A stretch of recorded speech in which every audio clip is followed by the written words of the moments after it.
இன்னைக்கு பத்திரிகையில செய்து போடுறோம். கடந்த ஒரு வாரத்தில் 1200 ரூபாய் ஒரு குவிண்டாலுக்கு விலை ஏறி இருக்கு என்று போடுறோம். ஒரு குவிண்டால் என்பது என்ன? கிட்டத்தட்ட 119 ரூபாயிலிருந்து 175 ரூபாய் வரையிலும் ஒரு கிலோ துவரம் பருப்பு விலை ஏறி இருக்கிறது என்று சொன்னால், நீங்க மளிகை ஜாமானுக்காக மட்டுமே குறைந்தபட்சம் ஒருத்தர் வேலை செய்யணும். மளிகை ஜாமானுக்கு மட்டுமே ஒரு குடும்பத்துல ஒருத்தர் வேலை செய்யணும்னா மற்ற பொருள்களுக்கு யார் வேலை செய்யறது?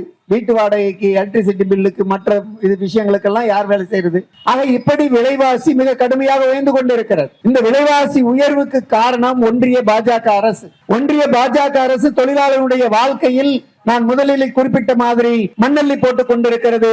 எனவே இந்த பின்னணியில் அன்றாடம் செத்து செத்து பிழைத்துக் கொண்டிருக்கிற தொழிலாளி நாம் சாவிலிருந்து மீள வேண்டும், நம்முடைய வாழ்க்கை முன்னேற வேண்டும், நாம் நம்முடைய எதிர்ப்பை அரசாங்கத்திற்கு புரிய வைக்க வேண்டும் என்று சொன்னால் இந்த நாட்டில் வேலை நிறுத்தம் என்கிற ஆயுதத்தை கையில் எடுக்காமல் சாத்தியமில்லை.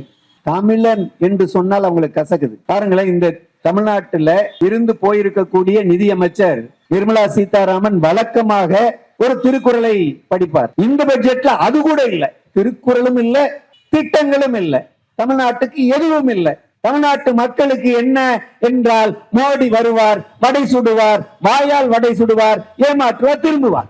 அமித்ஷா வருவார், இங்க இருக்கிற அதிமுகவினுடைய எடப்பாடியை மிரட்டுவார், வேறு சில விஷயங்களை பேசுவார், போயிடுவார். இதுதான் இவர்களுடைய நடவடிக்கையாக இருக்கிறது.